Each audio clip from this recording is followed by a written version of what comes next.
Women Making Waves. Linda, I have spent quite a lot of my time over the last 2 weeks looking at social media. I mean, is that a benefit to me or is that not a benefit to me? I can't imagine that's a benefit to anyone, actually, Susie. No.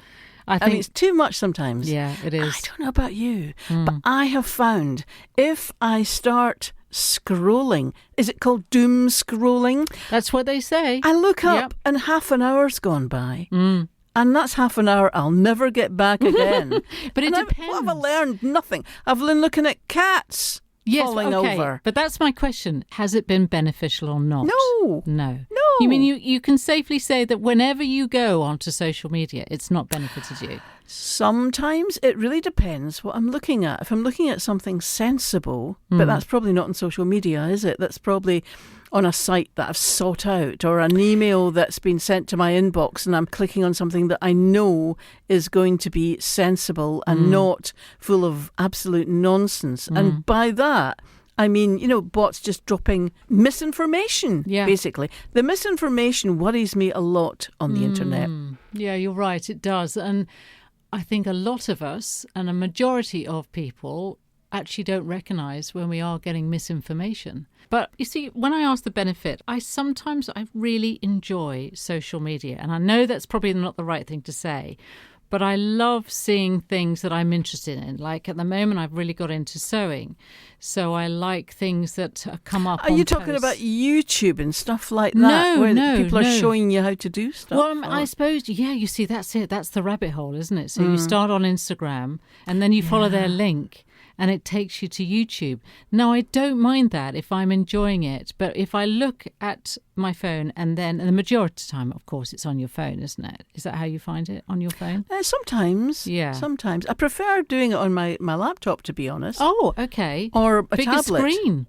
Or tablet, because it's got a bigger screen. Oh, but wow. sometimes on my phone. But I feel a bit like a teenager when I'm on my phone doing that. So not so much. Yeah. But don't you find that you've gone down this rabbit hole for no benefit at all or some benefit, and then you look down and it's half an hour has just gone, as you say, half an hour. But I try not to kick myself and think I've done something bad. I just think, well, I'll try not to do it again. But it is a never-ending moment. But as I say, I think there are some benefits to looking on social. I've learned quite a bit from social media. Oh, yeah, I suppose so. And that's how I learned how to knit. I got onto YouTube and I learned how to start knitting. Oh, right. So you're knitting, are you? Yeah, I'm oh, you know me. I'll try that's anything. another rabbit hole, you see. We've just fallen down a knitting rabbit hole. We have, haven't we? But you see, I love, and they're all AI generated, little rabbits dressed in clothes down in the dell, knitting and cooking and things like that. I love things like that. My daughter just shakes her head at me and says, it's AI generated. What are you doing? I say, no, it's not real. I know there's not really a place where you get rabbits and squirrels dressed up in little houses and things like that. I know that. But it's so cute. Yeah, and it gives you a nice feeling. Yes. It's not as if you're watching a hammerhead or some sort of gaming thing. It's making you feel okay. I know isn't it is actually really sweet. Yeah, really sweet. I love the way your daughter tells you off there. Oh, That's yeah, very she funny. just thinks I'm ridiculous. But we're going to be talking about social media later, aren't we? We are indeed. We're going to be hearing from Emilie Silverwood-Cope later on today. She is a social media strategist. She helps businesses, she coaches, she helps businesses and startups at university. And her focus is on lots of things to do with parenting and how to cope with your own children when they're on social media. And we're also going to be meeting artists Suzie Thorpe and Jill Eastland. Now, they've been doing some really interesting work supporting refugee women in Cambridge. We're going to be meeting them right now.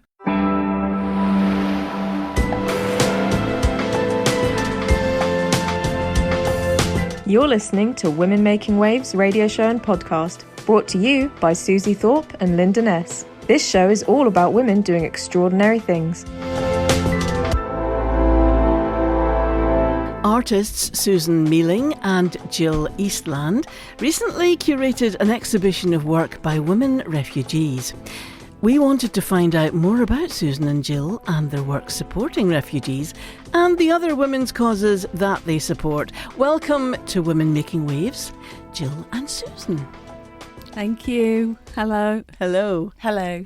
Now, first of all, you're both artists. How did you meet in the first place? We met at Artworks, which is a community not-for-profit studios where we're based. Yeah, we hit it off straight away, didn't we? We're neighbours. We have a studio next to each other. And it's a cooperative of 18 artists. So we were just lucky enough to be right next to each other. And we were both working with refugees. Mm-hmm. And at Cambridge Artworks, we did a lot of work with refugees as well as with other organisations. So we had that in common and decided to work collaboratively as well. How did you get to be working with refugees at that time? How did that all come about? So I've been working as an art psychotherapist for a number of years, and for about 8 years I've been working with refugees and unaccompanied asylum seekers.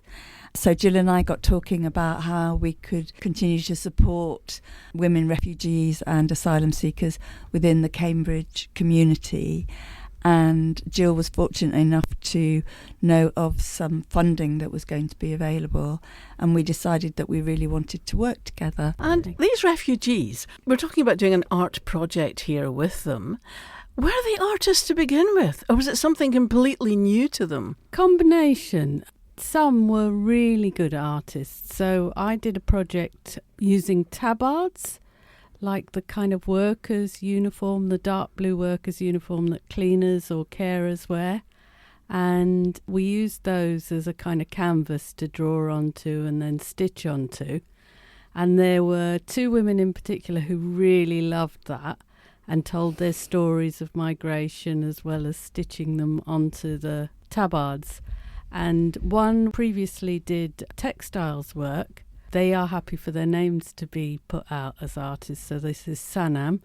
And she was a refugee from Afghanistan, but was a refugee to Iran before becoming a refugee here. Oh, for goodness sake. Yeah. And in Iran, her father passed away. They were a family of women. Iranian refugees had little work available to them anyway, and so they couldn't work as women refugees there.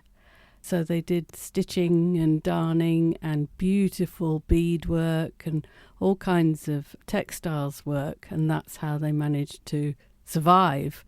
And when she came here and she started doing the project with us, she was just really excited and really motivated, and said even though it was what she'd had to do in the past, it's now what she wants to do, and she wants to study fashion, and she's doing English and doing really well at it now, so that was wonderful. So some of them were artists, definitely, and some just enjoyed the process and being a part of it.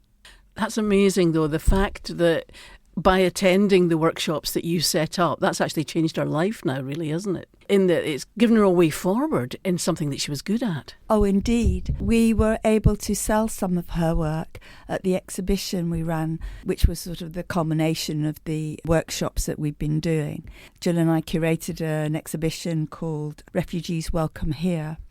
And although the work was primarily to showcase refugees' artwork, it was also people's response to refugees in the community, but we were able to sell some of the work that had been made specifically for that purpose. You say that you got some funding for this, which is fantastic. Did it cover all the material that you needed for this project, or was that something you had to ask or get some more funding from somewhere else? So initially I got funding for people who were based at the hotel in Bar Hill, asylum seekers, because they had been attending Women's Resource Centre, but they didn't have any more funding for them to get there, basically. And so I raised money just for transport, which felt great for me. It was a fantastic thing for me because it's such an enabler. So it meant that people could then attend lawyers' sessions, they could attend English, and they could come to the Women's Resource Centre and carry on with art, which they'd been doing there. And then after I did that, I'd been working on the Tabard project. I'd also been working one-to-one with some asylum seekers and refugees as part of a different job. So after I did that, we decided to do our project, and we raised money through a national organisation called Counterpoints, which works specifically with artists who are working with or are refugees and migrants. And it's a really fantastic organisation, and also through the Arts Council. But it is hard. It takes so much time as an artist to raise the money, and we get dribs and drabs, and partly that's why it's really nice to talk to you today, because the women wanted to carry on that work. So if we can get more to do a bit more, that would be wonderful, and hopefully we'll have something for people to listen to. Yeah. And presumably we're not talking about a fortune here, really, are we? In the scheme of things. We're not talking about hundreds of thousands. We're talking about a few thousand, I'm imagining? That's right, yeah, exactly. Yeah, it's not hundreds of thousands, no. And the project's not just about developing creativity. It was very much about forming connections and that sense of community. And some of the women were making friendships. And those friendships have obviously continued beyond the workshops. And people feeling more like they belong. So, I mean, it's a really holistic way of working with refugees and asylum seekers. So really, obviously worth every penny, we would say that. But yeah.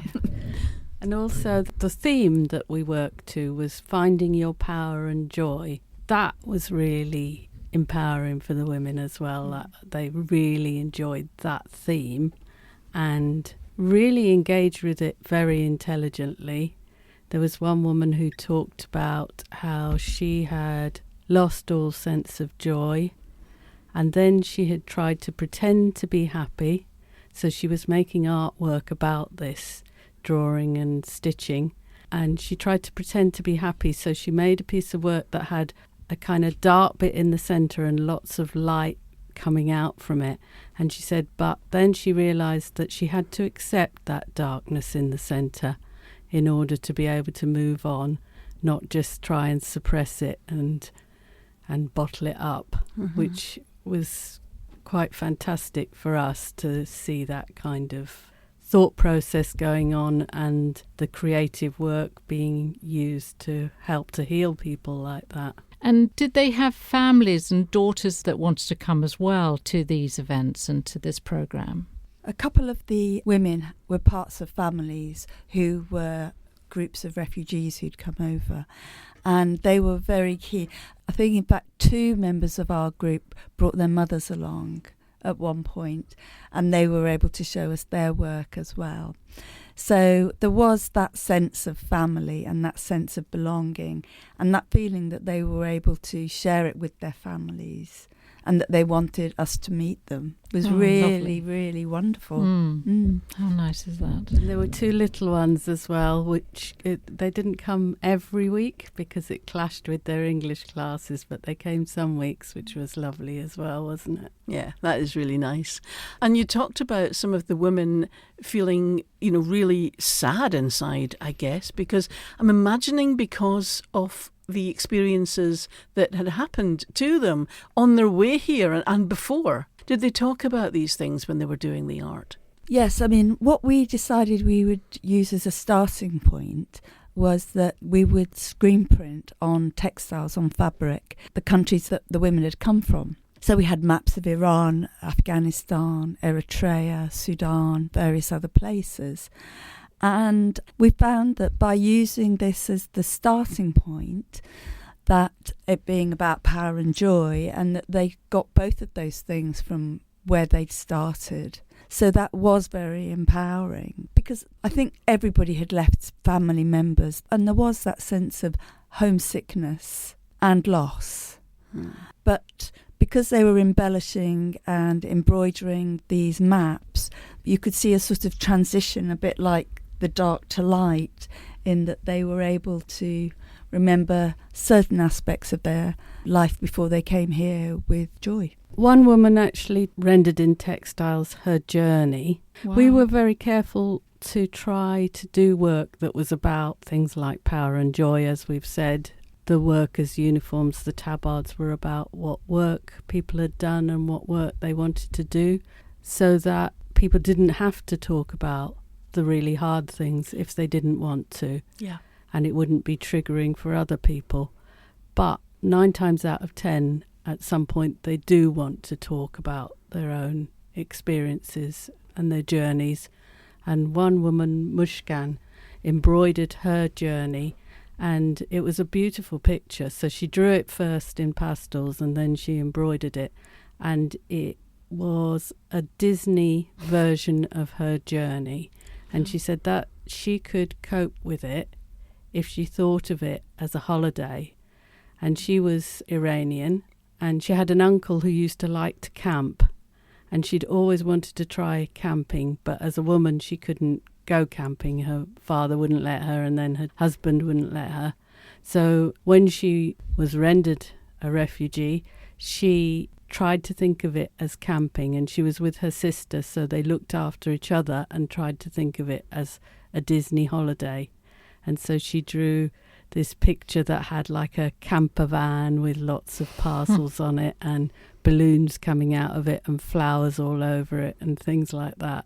You did the Platformer Festival in 2025. How successful was that, and did you think that you'd learned from it, and moving forward, would that help for your next one, if you're going to do a next one? For the Platformer Festival, we were supported by Counterpoint Arts, and they were amazing. I really wanted to work with people with equality as much as possible, rather than work on people, and work in a sustained way that will carry on. And I was able, with their support, to raise money to pay the women that we worked with as well.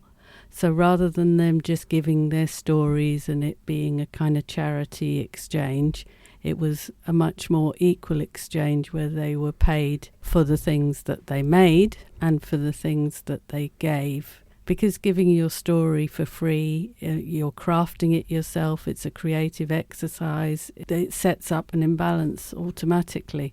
So that was one thing that I really learnt from Platformer, and was really grateful to be able to do that, and would like to carry forward, to work with people with more equality and to honour them as artists properly. You mentioned earlier about the response both of the refugees and from other people as well. And we know, sadly, that sometimes the response towards refugees is not always positive. Is that something that was discussed by the refugees at any stage? Before we put the exhibition on, we did take into consideration safeguarding and whether we were going to need to have a contingency plan if we were going to be accosted, maybe isn't quite the right word, but whether we were going to have any interference from far-right activists.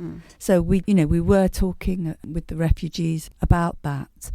And obviously there was quite a lot of animosity and protests and aggression around some of the asylum seekers in hotels at that time. So it was a very real threat in a way. Jill, I noticed that online you say that you're an activist artist and a survivor. Tell us about that. Thank you for asking me that, because that's how I would normally introduce myself, because both those things are really important to me as an artist and a person. My art is activist, and it engages with social issues, environmental issues, and people and justice in particular. So it was very suited to working with refugees. And I call myself a survivor because I am, because I come from a background where I've had a particularly hard life on many fronts. Like a lot of women, I've suffered a great deal of violence as a child and a young woman. And that has brought me to working with women. Again, with equality, I suppose, knowing that you can recover from things, and that art can give you huge strength.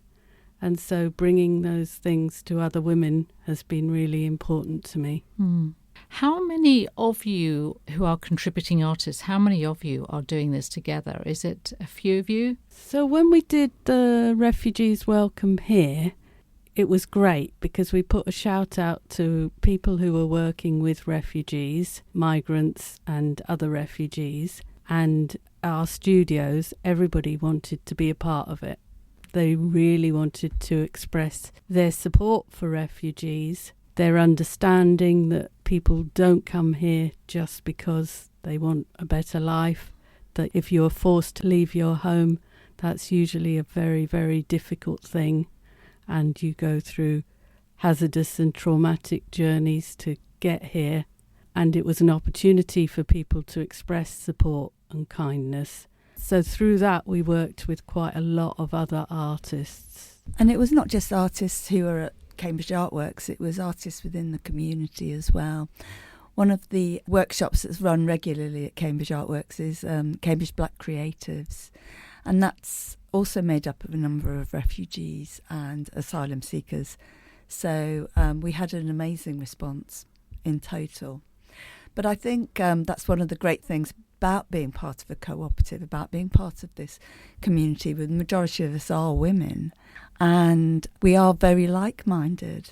We're mostly socialist, and the things that we care about, we have so much in common. To run an exhibition like this was really, really rewarding. Yeah, I can imagine. And Susan, how did you get into art to begin with? What is your story? My story is I've been an artist since school, and due to life circumstances I've had to do other jobs as well. But I eventually got a master's in printmaking from Anglia Ruskin University. While I was doing that, I was also going over to Calais to work in the jungle, which it was then. I got a studio at Cambridge Artworks with a press so that I could carry on doing printmaking. But through going to Calais, I decided I wanted to be more active in the community, in working particularly with refugees. And I then trained as an art psychotherapist with a view to working with refugees. And I was very lucky in that I got a job as soon as I qualified with the Refugee Council. So that's sort of my route into where we are now. Quite different from Jill's, really. We've come together and we're very happy about it. What was the future for them after they had been with you? Have you had any sort of interesting outcomes? On the whole, they've been much more positive. There was one woman with a young child who is really very capable and was a scientist, and told us about how she helped build a telescope. And she went for a job which she unfortunately didn't get, but now she's doing more English and has support to get a decent job as a scientist, which was wonderful. And we did follow up with each person and try and find the next steps, at least for them.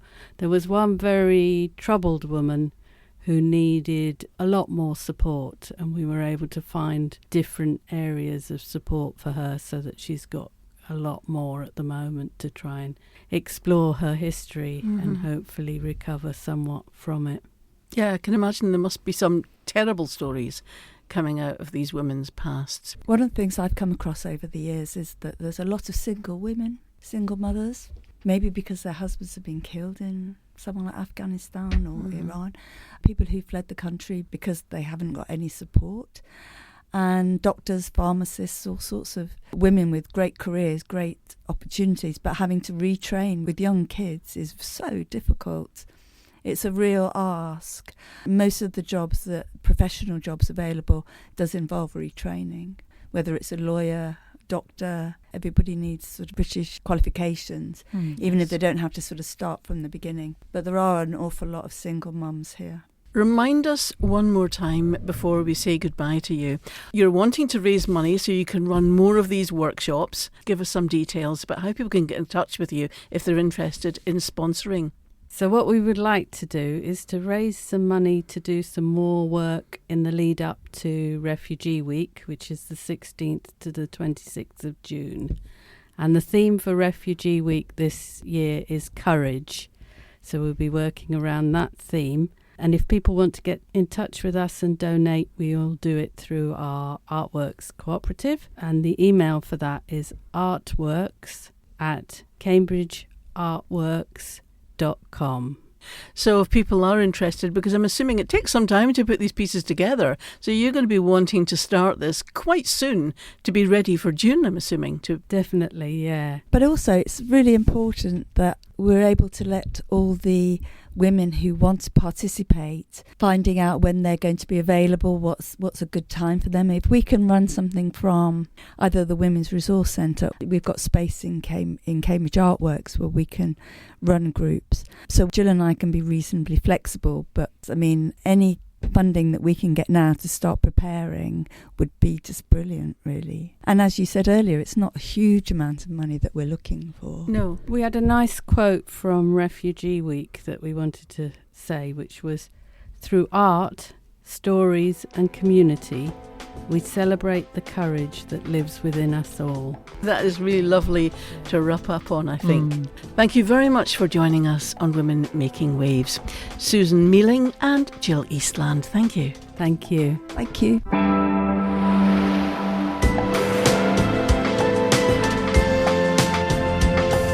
You're listening to Women Making Waves radio show and podcast, brought to you by Suzie Thorpe and Linda Ness. This show is all about women doing extraordinary things.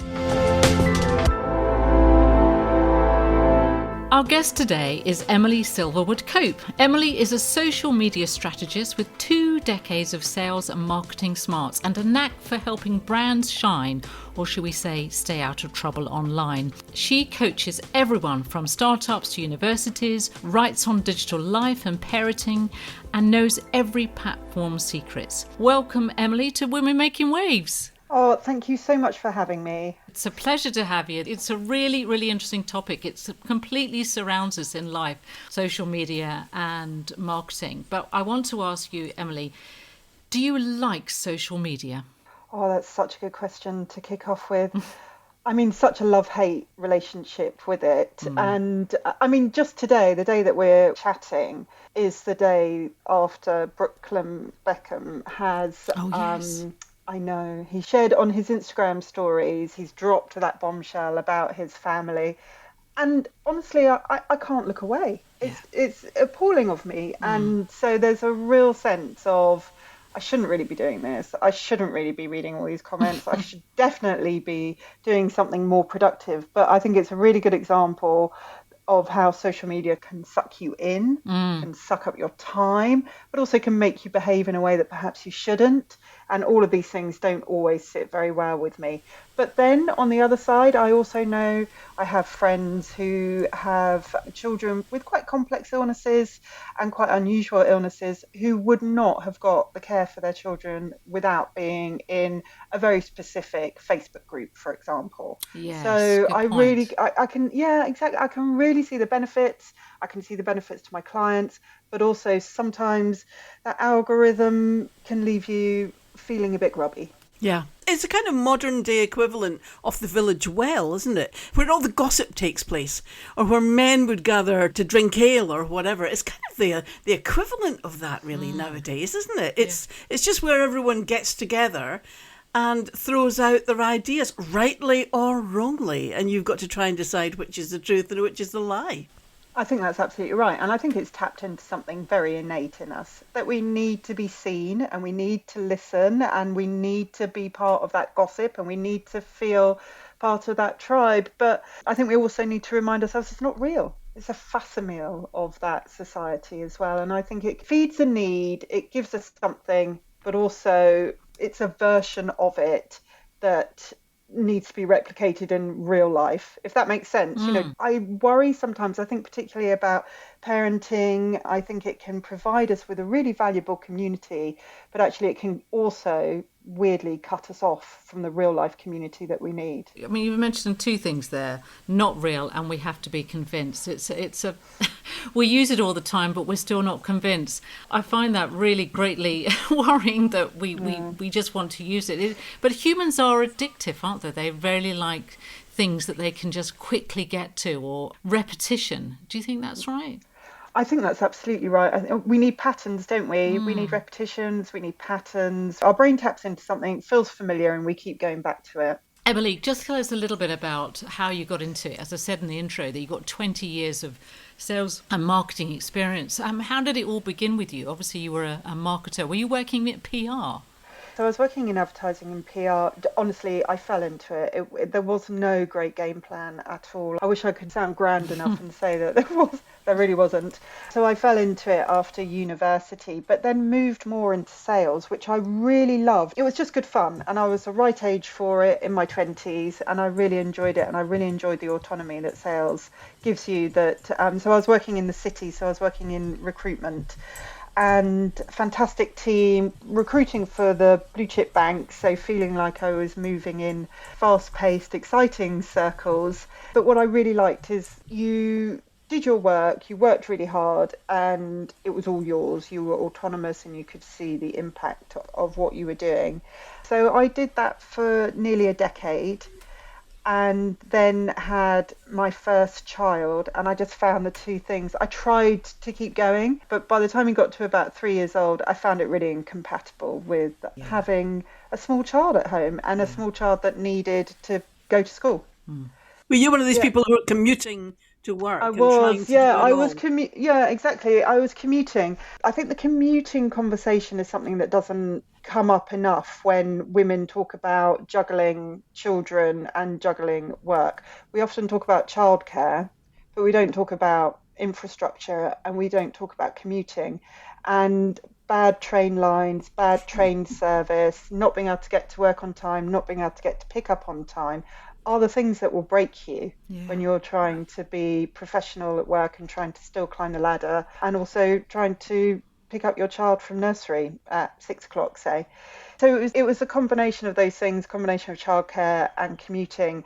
And I decided that I would start working for myself to cut out exactly that. I loved working, and I loved being part of the marketing world and sales and marketing world, but I just couldn't stand commuting. I was exactly the same, actually, exactly the same. And I was commuting to Cambridgeshire from London and back, and it was a killer. And like you say, the nursery situation. Luckily, my husband used to pick my daughter up at night, but in the morning I would drop her off. And then something like a few minutes past 8 till 21 minutes past 8 to get to the station, park the car, which was a nightmare in itself, and run like heck to the platform. I mean, the whole and your thing was cortisol levels doing that.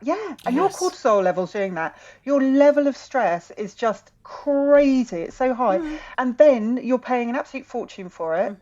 And possibly not getting a seat, and possibly not even getting to work on time anyway. And I think it's a really undervalued impact on parents and lives, but I mean everybody's life as well. But this sort of the level of stress that people go through before they've even arrived at their desk because we can't get the system right. Do you know, that's the first time I've heard anyone say anything about infrastructure and having the right infrastructure and the right time to get to work, come back to work. So I'm really shocked that I hadn't really realised that before. Unfortunately, most of us just change something, and that's usually where you work. That's exactly. That happened to me, and I left because I couldn't. I suppose now, I didn't have this word then, but I suppose now I had burnout, because it was really getting to the point. I don't know. It sounds weird. I can't listen to the music that I used to listen to on. I know it feels really, really triggering listening to the same music that I used to listen to when I was commuting. And I remember, the little beeping when they announce that there's a delay or something is going to happen. I can feel my heartbeat still kind of rising. And the whole carriage groans. That everybody looking so deflated and so beaten by it all. Yeah. And it's the same old question when you're sitting on the plane is, why am I doing this? Why am I doing this to myself? That's exactly the voice that you get in your head. And as soon as you ask that question, that's not a good answer. No, money. There's got to be a better way. So basically, Emilie, so after 10 years, you decided that was it. Enough was enough. You were going to work from home. So 10 years ago, social media wasn't what it is now. Was that quite frightening 10 years ago to be starting that? So I didn't go straight into social media. I started working for Mumsnet. I had more children as well, so it all kind of tied in with maternity leave and things like that. But I also started working for Mumsnet, and they were setting up something called Mumsnet Local. The idea was a really good one, but it didn't survive. But the idea was basically that you would have these sort of Mumsnet locals. So I was Mumsnet Cambridge, and you would get your advertising. So you'd sell advertising space to local organisations. So let's say local estate agents or something like that. And you'd sell advertising space there, and you would promote the threads that had anything to do with Cambridge. So as you can imagine, for Cambridge, the most popular threads were things like how to buy a house in Cambridge, completely impossible, and what schools. So it was all stuff about schools and about parenting and where the mum and baby groups were and things like that. And so you would promote various groups. And that got me aware of using Twitter, as it was then, and Facebook to promote and to create a community. And Cambridge did really well. So the Cambridge page was really good and was getting advertising and getting eyeballs as well. But the problem was Mumsnet, it was then a desktop website, and they were overtaken understandably, by apps and things like that. So I think there was something called the Peanut app or something like that. I can't remember what it was called at the time. Anyway, people were using apps to do basically this idea. So Mumsnet Local wound up, but it got me interested in learning how to run social media accounts for small businesses and for parenting businesses.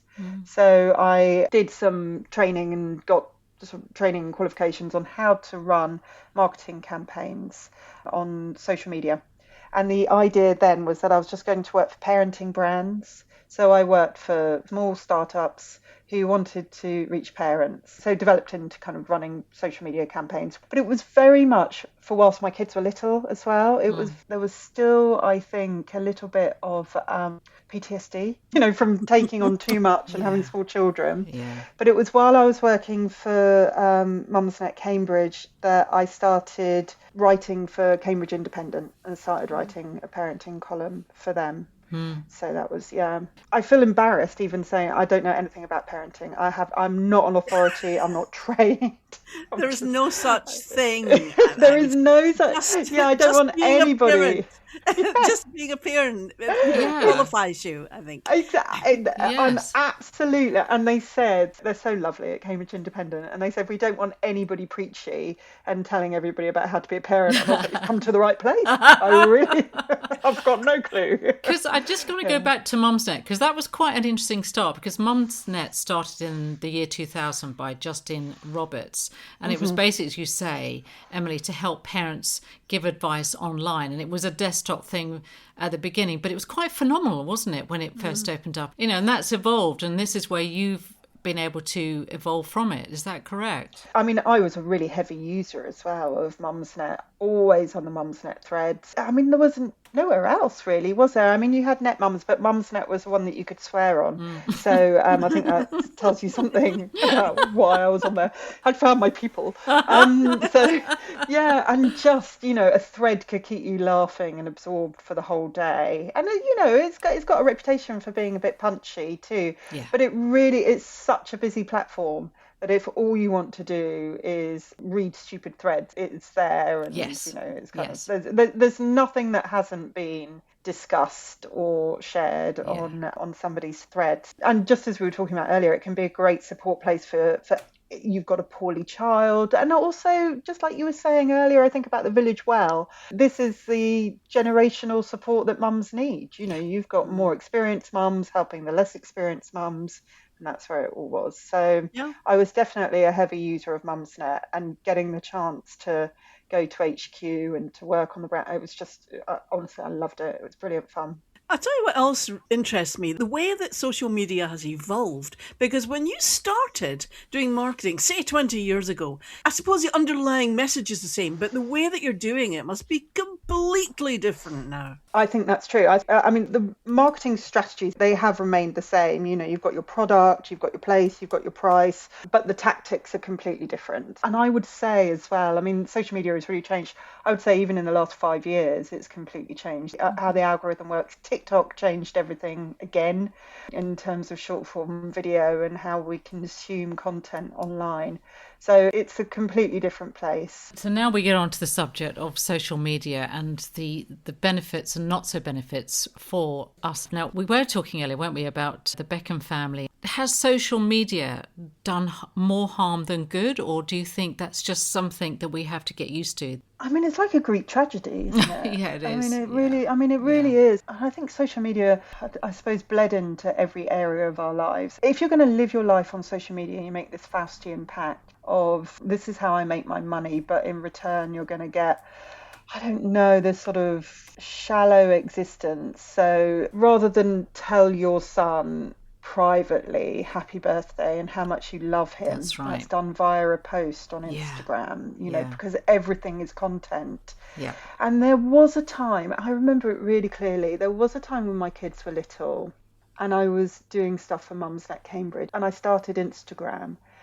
And my kids did something and I asked them to do it again. And I remember catching myself just thinking, oh, that's really bleak, because I thought it would make nice content. And I can see how that happens. I can see how your children become content. And then if that then becomes your revenue stream, so either via being an influencer or your kids are your influencers, or it's part of your job and it's part of your image, it becomes a very uncomfortable pact you make within your family of how you show up to other family members. And we talk about authenticity a lot as marketing. You know, does it pass the smell test? Does it seem authentic? So coming back again to your brilliant kind of explanation, we're round the village well. Well, yes, we are. But is everybody showing up honestly? Are people having honest conversations? Or are we constantly aware of what we look like during that conversation, what we're dressed like? Are people passing feedback on our appearance while we do it? It's all become quite messed up. I've completely forgotten your question. I'm really sorry. I've waffled on. No, not at all. But I think your question was a really good one about whether I feel sort of social media has done more harm than good. The more I spent on social media and the more I understood how social media works. So I was going to niche it into being a meta ads expert, so a Facebook ads person. So I started learning how to do Facebook ads. People had told me there was a lot of money to be made doing this. So I thought, right, this is a skill that I need. And I just became more and more uncomfortable about it. The micro-targeting that you can do on Facebook and how much data they have on you and what they're able to glean behaviorally from the data from your profiles. And by data I mean everything that you've liked, everything that you've kind of shared, everything that you've posted. And I don't think this isn't news anymore, and we're all painfully aware of it. But at the time I was really like, oh my goodness, you know, it is really granular. Wonderful for brands who want to perhaps sell to women aged between 30 and 35 who like wearing pink socks or whatever. You know, you could be absolutely granular in your targeting. But it was all at the time of Cambridge Analytica, and it just started making me feel a bit, I guess, I don't want to sound really sort of up myself, but it made me feel a bit queasy about the whole thing.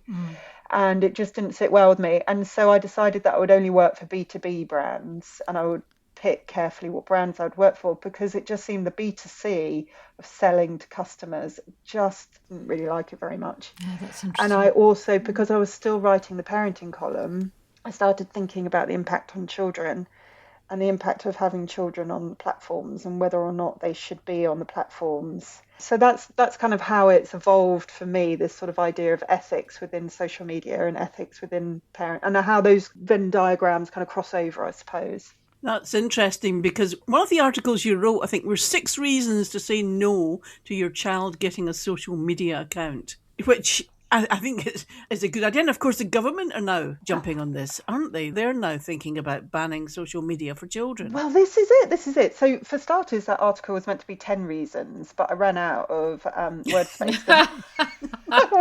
So 6 reasons sounds a bit weird, doesn't it? There were 10, and then I should have edited it down. But I just, when you're just writing, and I had a deadline, so full honesty there, it should have been 10. But I did have 10. So it was really inspired by Jaron Lanier's book. He is one of the early internet whizzes from Silicon Valley, and he was an early investor in, off the top of my head, I want to say something like PayPal, something like that. Anyway, very successful, and he wrote a book called 10 Reasons to Delete Your Social Media Accounts Now. And I was looking at the 10 reasons to say no to your teenager for having a social media account. And the idea was exactly this, that I was going to write a book or an ebook or something that parents could download to give them the confidence to say no to their children. But actually, I think the government are going to do it. They're certainly in talks about banning them from school premises. So there's 2 things they're looking at. They're looking at removing the rights of tech platforms to use your child's data until they're 16. Okay. So that's a revenue stream. Children under 16 will no longer be valuable to the platforms. Or they're looking at an outright ban under 16. But actually, the removing the right to use the data is a really interesting angle that I hadn't really thought of before, but that removes the nudging and the targeting and the algorithm feed to your child, the kind of whatever they've spent time looking at, they will see more of, essentially. I can't wait to hear what teenagers have to say about it. I think in Australia, a lot of them were outraged. Oh, they don't trust us. They think we don't know really what cross, we're doing. weren't they? Oh, really cross. So I think that it will take quite a long time to get over that, because if you're taking it away from people who got it, that's going to be much harder than stopping people having it to begin with. So I haven't let my younger 2 have it. So my eldest did have it. He's 21 now. So he did have it, but he now limits himself on it. Wow. So he's got one of those apps to prevent him from using social media for more than 10 minutes a day. Good for him. I know, I really need to learn from him. I think I'm the best example to my children as to why they shouldn't use social media. But I know. Well, we all know how sticky it is, right? We all know. But I have said no to my children. So my middle child is 15 and my youngest is 13. So legally, in inverted commas, they're allowed to have a social media account. They do have WhatsApp, but there's a timer set for it and various kind of settings. But they're not allowed to have an account. So I don't know. And they're fine with that, are they? They're not rebelling and saying, everyone at school, everybody. They haven't. They haven't. And I wonder how I would have responded if they had. I don't want to come across as this sort of, oh my gosh, I've got it all nailed. I'm very, might well have given in and said absolutely have it. But we've said no, and they've amazingly accepted it. I think it's partly because they're allowed to watch YouTube at home on TV, so they don't feel that they're missing out on the kind of the meme culture. Yeah. And that kind of thing, and the influencer culture. So I think they don't feel like they're not part of any conversations, or they're not part of any kind of zeitgeisty kind of thing. But also, I will add, the kind of child you've got. Not every child is going to fall down rabbit holes that perhaps you want to protect them from. It's not the same for every child. And the child you've got. And I think some children are more susceptible and more sensitive to the content that they might see than other children. My youngest would have run off and joined whatever first circus he would have been invited to join on TikTok. We've never seen him again. You just know that some children are sort of wilder than others, right? Yeah. It's interesting that very sadly, if you remember the dad, Ian Russell, whose daughter took her own life at 14, he is actually not supporting the ban on 16 on social media, because he says that the emphasis should be on the companies and the platforms to get this right. So we're not selling to teenagers. The decider for me is 13 is a made-up age. Yeah. It's a made-up age, and it comes from an American law, and it related to emails, and it related to the data that companies could use to target advertising to use. But effectively what it is that under the age of 13, as far as the internet is concerned, as far as your data is concerned, you are a child. Over the age of 13, your data is the same as an adult. So your 13-year-old's data is seen, as far as advertising is concerned, you are an adult and you can be targeted with advertising. And pre-social media, that was probably quite benign. It was probably, there was no algorithm that was going to be serving you constant stream of content that was gleaned from your data. And also, I think a lot of people think, well, data means your age, your location, your sex. They think it means that. But on a social media platform, it means something completely different. Yeah. It means things like your dwell time. And so what one of the whistleblowers at Meta reported was, so this is an example of how your data can be used in a pretty kind of manipulative and nefarious way, is if a teenage girl deleted a selfie, that was a good indicator that a B2C company should target her with adverts relating to her looks and to her appearance, to makeup, all of that kind of stuff. So this is what I mean about kind of targeted, granular information about somebody. So data is about your moods, it's about your behavior online, it's about your feelings, and that's what leaves me uncomfortable, is that your 14, 15-year-old child who's very normal teenage angst and insecurities, they could be nudged into spending money they don't need to spend, but even worse, sort of feeling in a way that they don't need to feel. I think understandably parents believe that age 13 is something to do with perhaps content that they might see, that it relates to film classifications. So it's kind of like age 15 they can watch this film, age 18 they can watch that film. It's got nothing to do with that. It's got nothing to do with content. It's got nothing to do with the apps themselves. It's to do with their data and how they're treated by companies online, but also how valuable they are to companies like TikTok and Instagram. They are very difficult to advertise to. This particular age group, because they're not watching TV like we used to, they're not reading magazines like we used to, so they are prime customers, and so they will be targeted in a way that perhaps our generation has no idea about. We didn't live through that. So those are my reasons. They're not kind of lofty, my kids aren't out there like building dens and living outside. We're not living this sort of, they're called crunchy mums, but that to describe, the sort of outdoorsy mums. That's not kind of who I am.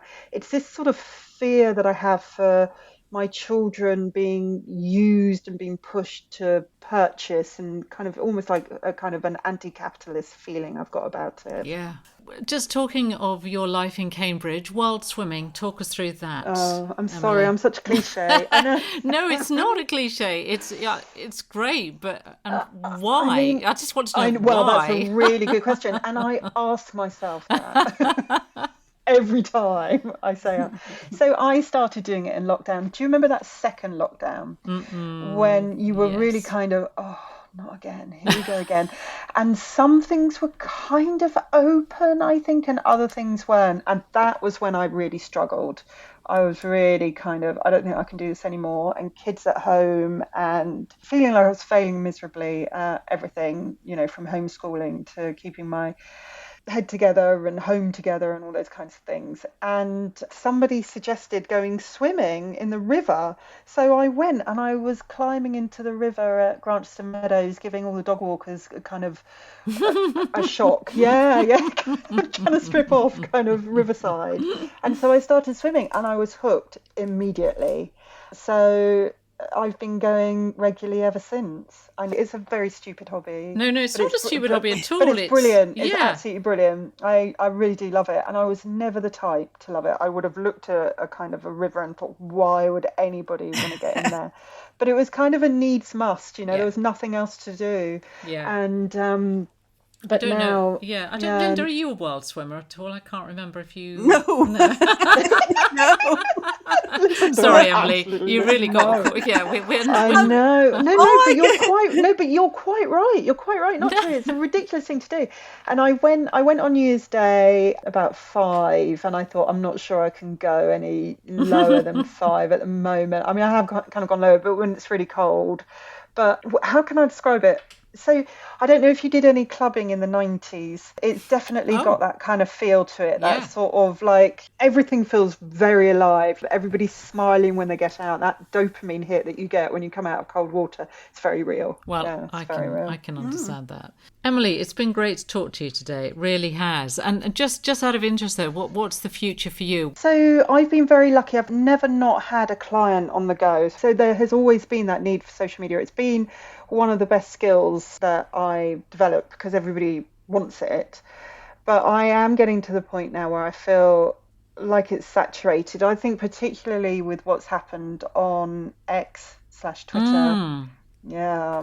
I mean, there's always been, as we talked about, all of the kind of the issues with the kind of the moral framework of how these tech companies are set up. So I'm definitely doing less social media and more marketing, if that makes sense. So so things like internal comms and also real life events. And I think that kind of reflects how a lot of us are feeling. With our feeds being full of AI, I think there's going to be a move towards real life events. Thank you so much, Emily. Thank you for having me. Absolutely brilliant having you with us here on Women Making Waves. It has. Thank you. That's all we have time for today on Women Making Waves. Our thanks go to our guests, Susan Mealing, Jill Eastland and Emilie Silverwood-Cope. We're always on the lookout to feature women living extraordinary lives. So please do contact us if you know of someone we should be talking to.